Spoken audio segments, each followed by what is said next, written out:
ಈ ಬಾಗಿನ ಅಂದ ತಕ್ಷಣ ಮರದ ಬಾಗಿನನೇ ಯಾಕೆ ಕೊಡ್ಬೇಕು ಅಂತ?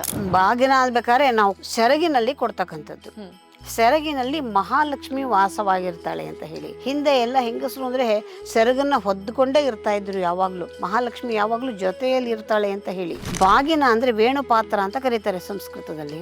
ಅಂದ್ರೆ ಮರದಲ್ಲಿ ಶ್ರೀಮನ್ ನಾರಾಯಣನಿರ್ತಾರೆ ಅಂತ ನಾರಾಯಣನ ಪ್ರತೀಕವಾಗಿ ಲಕ್ಷ್ಮೀ ನಾರಾಯಣ ಅಂತ ಹೇಳಿ ಸೆರಗನ್ನ ಹಿಡಿದು ಅದನ್ನ ಬಾಗಿನವನ್ನ ಕೊಡುವಂಥದ್ದು. ಮತ್ತೆ ಈ ಬಾಗಿನದ ಮರದ ಬಾಗಿನಕ್ಕೆ ಹಾಕುವಂತಹ ಸಾಮಾನುಗಳು 16. ತಾಯಿಗೆ ಸಮರ್ಪಣೆ ಮಾಡ್ತಕ್ಕಂತಹ ಗೆಜ್ಜೆ ವಸ್ತ್ರಗಳು 16 ಎಳೆ. ಅರಿಶಿನ, ಕುಂಕುಮ, ಸಿಂಧೂರ, ಕನ್ನಡಿ, ಬಾಚಣಿಗೆ, ಬೆಲ್ಲ, ತೆಂಗಿನಕಾಯಿ, ಅಕ್ಕಿ, ತೊಗರಿಬೇಳೆ, ಹೆಸರುಬೇಳೆ, ಉದ್ದಿನಬೇಳೆ, ಕಡಲೆಬೇಳೆ, ವಿಳ್ಯದೆಲೆ, ಅಡಿಕೆ, ತೆಂಗಿನಕಾಯಿ, ಕುಬಸದ ಬಟ್ಟೆ, ರವಿಕೆ ಕಣ, ಇವೆಲ್ಲವೂ ಒಟ್ಟು 16 ಆಗತ್ತೆ ಎಲ್ಲ ಲೆಕ್ಕ ಮಾಡಿದ್ರೆ.